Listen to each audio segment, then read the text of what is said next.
आप सोचते होंगे कि हम ऐसा क्या करें जिसके करने से हमारे सारे दुख दूर हो जाएं, हमारे दर्द ज़्यादा ज़्यादा दूर हो जाएं, हमारे घर में खुशियां ही खुशियां आएं। जय श्री कृष्ण दोस्तों, मैं आपकी अपनी दोस्त अन्नपूर्णा भारद्वाज लेकर चलती हूँ एक नई कहानी की ओर। चाहे कितना ही अभागा मनुष्य हो, सुबह 3 बजे से 6 बजे उठकर ब्रह्म मुहूर्त में कर दे यह काम, जो चाहोगे वह मिलेगा।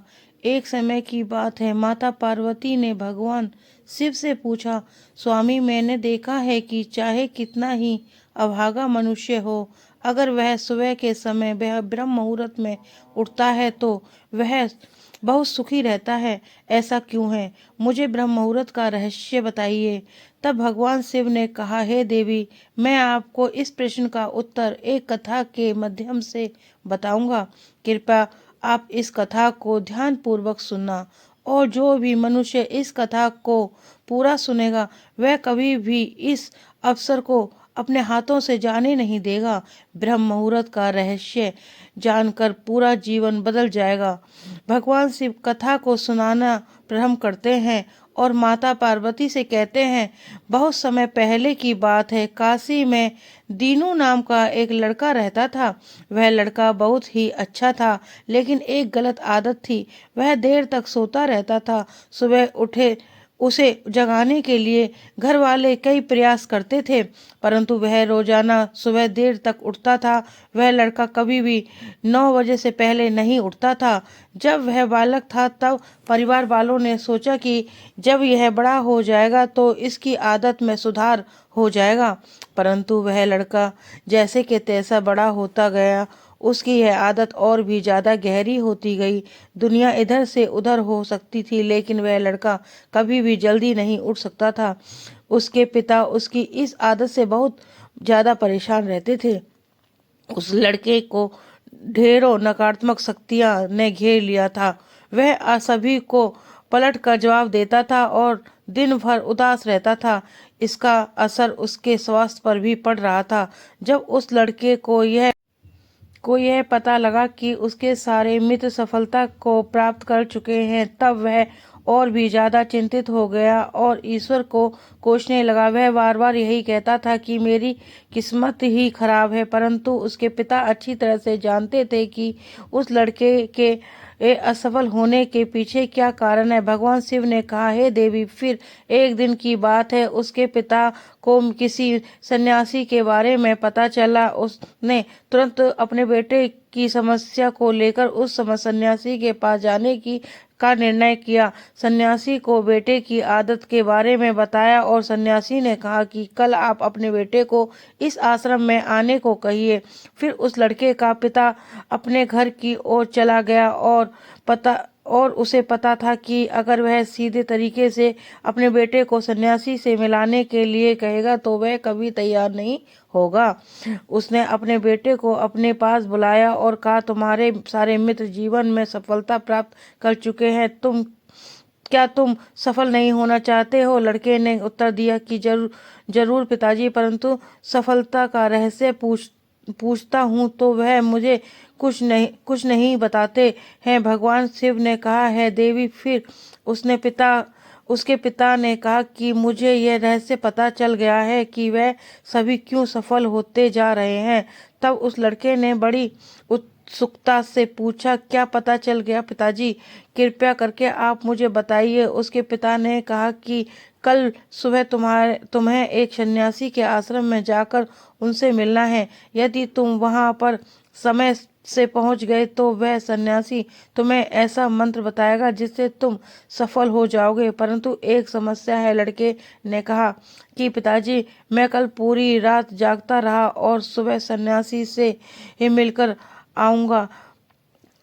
उसके पिता ने कहा कि ठीक है, तुम वहां जाकर उस सन्यासी की आज्ञा को मानना। पिता की बात सुनकर वह लड़का बहुत अधिक खुश हुआ। जीवन में पहली बार रात्रि में वह जागता रहा, परंतु थोड़े ही समय में उसे नींद आ गई और वह सो गया। अगली सुबह जब वह उठा तो उसे पता चला कि सन्यासी से मिलने का समय समाप्त हो चुका था। उसके पिता ने लड़के की तरफ देखा और कहा कि तुम जीवन में कभी सफल नहीं हो पाओगे, जाओ और जाकर सो जाओ। पिता की यह बात सुनकर उस लड़के को बहुत दुख हुआ। मन ही मन स्वयं को चुनौती दी कि कल सुबह वह सन्यासी से मिलने अवश्य जाएगा। उसने अपने पैर में एक छोटा सा घाव बना दिया, जिससे दर्द के कारण उसे रात भर नींद नहीं आई। भगवान शिव ने कहा कि देवी, यह ऐसा पहला अवसर था जब उसने अपने जीवन में पहली बार सूर्योदय देखा था। वह तुरंत ही तैयार होकर सन्यासी से मिलने के लिए चला गया। आज उसका अनुभव कुछ अलग ही था। वह बेहद शांत महसूस कर रहा था। चलते चलते वह लड़का जैसे ही सन्यासी के आश्रम में पहुंचा तो वहां पर उसने देखा कि सन्यासी और उसके सभी मित्र ध्यान लगाकर बैठे हुए थे। भगवान शिव ने कहा, हे देवी, फिर जब ध्यान का समय समाप्त हुआ तब लड़का उस सन्यासी के पास पहुंचा और उन्हें प्रणाम करते हुए बोला कि आपके पास कोई ऐसा मंत्र है जिससे मैं सफल हो सकता हूँ? कृपया करके मुझे वह मंत्र बताइए। मैं भी अपने मित्रों के समान सफल होना चाहता हूँ और अच्छा जीवन जीना चाहता हूँ। भगवान शिव ने कहा, हे देवी। फिर सन्यासी मुस्कुराए और बोले, अच्छा तो तुम वही बालक हो। तुम्हारे पिताजी मुझसे मिलने आए थे और उन्होंने तुम्हारे विषय में मुझे सब कुछ बता दिया था। मैं तुम्हें वह मंत्र अवश्य बता देता, परंतु अब लड़के ने ऐसा ही परंतु शब्द सुना तो लड़का घबरा गया। उसने पूछा, परंतु क्या गुरुदेव? जब सन्यासी बोला, मैं तुम्हें वह मंत्र बताऊंगा, परंतु अगले 21 दिनों तक तुम्हें मेरी आज्ञा माननी होगी। मैं तुम्हें वह मंत्र 21 दिन के बाद बताऊंगा। तब तक मैं तुमसे जो भी कार्य कहूंगा तुम्हें वह करना होगा। यदि तुम असफल हुए या कार्य के बीच में तुम्हारा संकल्प टूट गया तो उस मंत्र का असर नहीं होगा। दृढ़ निश्चय करके उस लड़के ने कहा कि मुझे आपकी सारी आज्ञा स्वीकार है। अगले 21 दिनों के लिए आपका दास हूँ। आप जो भी कहोगे मैं वही कार्य करूँगा। मुझे केवल और केवल उस मंत्र के बारे में जानना है। भगवान शिव ने कहा, हे देवी। फिर सन्यासी ने उस लड़के से कहा कि ठीक है, कल से तुम्हारा कार्य शुरू होगा। तुम इसी आश्रम में निवास करोगे। वह लड़का आश्रम में निवास करने के लिए तैयार हो गया। सन्यासी ने कहा कि यहाँ रहते हुए तुम्हें ब्रह्म मुहूर्त में उठना होगा और दूसरे शिष्यों की तरह ध्यान और तप करना होगा। साथ में आश्रम के कार्यों में सहायता करनी होगी। ध्यान रखे, यह संकल्प टूटना नहीं चाहिए। भगवान शिव ने कहा, हे देवी। अब लड़का सन्यासी की बात से सहमत हो गया और अगले दिन से उसके कार्य में दिन की शुरुआत थी। इस बार उसे दृढ़ निश्चय किया, परंतु वह सप्ताह बीतने के पश्चात ही उसका संकल्प टूट गया और वह 8वें दिन देर तक सोता रहा। जब वह नींद से जागा तो उसने कहा कि मुझसे कितनी बड़ी भूल हो गई है। वह रोते हुए सन्यासी के पास पहुंचा और कहने लगा कि हे गुरुदेव, मेरा संकल्प टूट गया। अब मैं जीवन में कभी सफल नहीं हो पाऊंगा। सन्यासी ने उसे समझाते हुए कहा कि एक बार फिर से शुरुआत करो, फिर से संकल्प करो। फिर लड़के ने सन्यासी से पूछा कि सुबह उठना इतना आवश्यक क्यों होता है? पर सभी लोग ने इतनी जल्दी क्यों उठ जाते हैं? भगवान शिव ने कहा, हे देवी। तब सन्यासी ने लड़के को समझाते हुए कहा कि सुबह यानी ब्रह्म मुहूर्त में उठने से पीछे बहुत बड़ा विज्ञान छुपा है। लड़के ने कहा कि कृपया मुझसे वह विज्ञान बताने की कृपा करें। सन्यासी ने कहा कि रात्रि को 4 पहर में बांटा गया है। पहला रुद्र काल, जिसका समय 6 बजे से लेकर 9 बजे तक होता है। दूसरा राक्षस काल, जिसका समय रात्रि 9 बजे से 12 बजे तक होता है। तीसरा गंधर्व काल, जिसका समय रात्रि 12 बजे से 3 बजे तक होता है।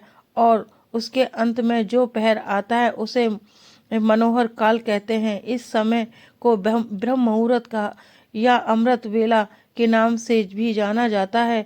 इसका समय भोर 3 बजे से सुबह 6 बजे तक होता है। यह वह समय होता है जब पूरे संसार की नकारात्मक शक्तियाँ निष्क्रिय हो जा अवस्था में होती हैं और सकारात्मक शक्तियाँ सक्रिय होती हैं। ब्रह्म मुहूर्त अर्थात देव मुहूर्त, ब्रह्म मुहूर्त का अर्थ देवताओं का समय होता है। भगवान शिव ने कहा, हे देवी, वह सन्यासी ये आगे कहता है, इस समय देवता धरती पर विचरण कर रहे होते हैं और जागृत मनुष्य पर अपना बड़ा ही सकारात्मक प्रभाव डालते हैं। ब्रह्म मुहूर्त ऐसा समय होता है जिसमें मनुष्य का मस्तिष्क बिल्कुल खाली होता है, जिसमें किसी प्रकार की कोई विचार नहीं होती है, और जब इस समय व्यक्ति अपनी पुस्तक खोलकर पाठ का अध्ययन करते हैं तो उन्हें सब कुछ जल्दी जल्दी याद भी होता है और यह लंबे समय तक याद रहता है।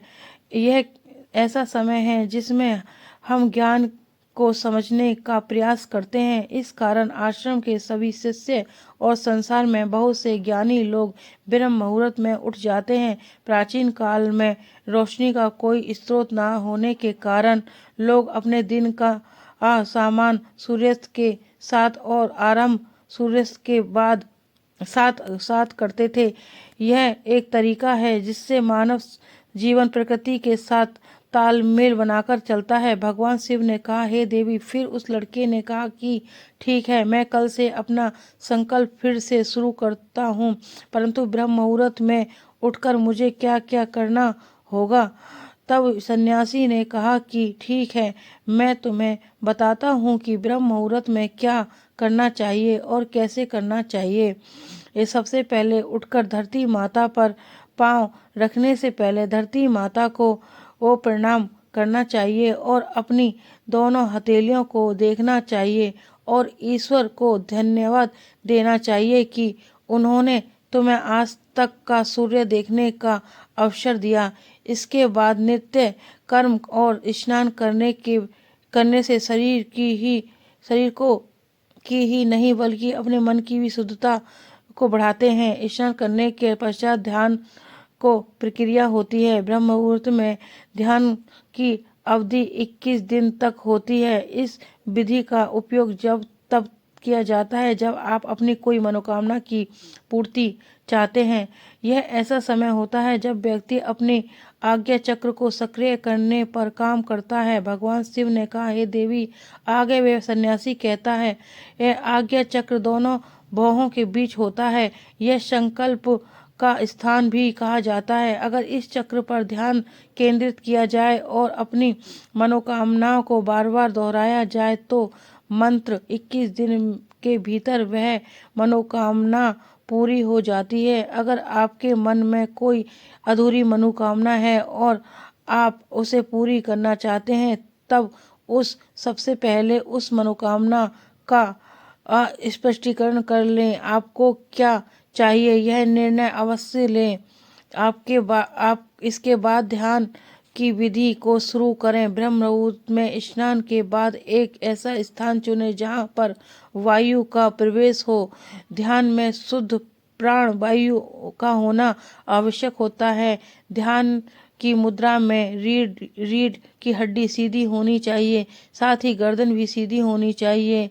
सुखासन की अवस्था में दोनों हाथों को घुटनों पर रखकर आंख बंद करके बैठ जाएं। हाथों की मुट्ठी को बंद कर लें और 2-3 मिनट तक बिल्कुल शांत हो जाएं।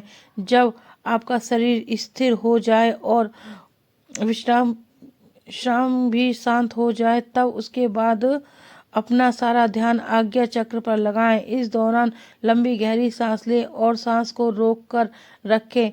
इस समय आप अपनी इच्छा को मन ही मन दोहराएं और अपने मन में इष्ट देव और देव देवताओं और गुरुजनों का चिंतन करें। भगवान शिव ने कहा, हे देवी। उस सन्यासी ने कहा, जब सांस को रोकना कठिन हो जाए तब धीरे धीरे सांस को बाहर की ओर छोड़ो। सांस को नाक से भरें और मुख से बाहर छोड़ें।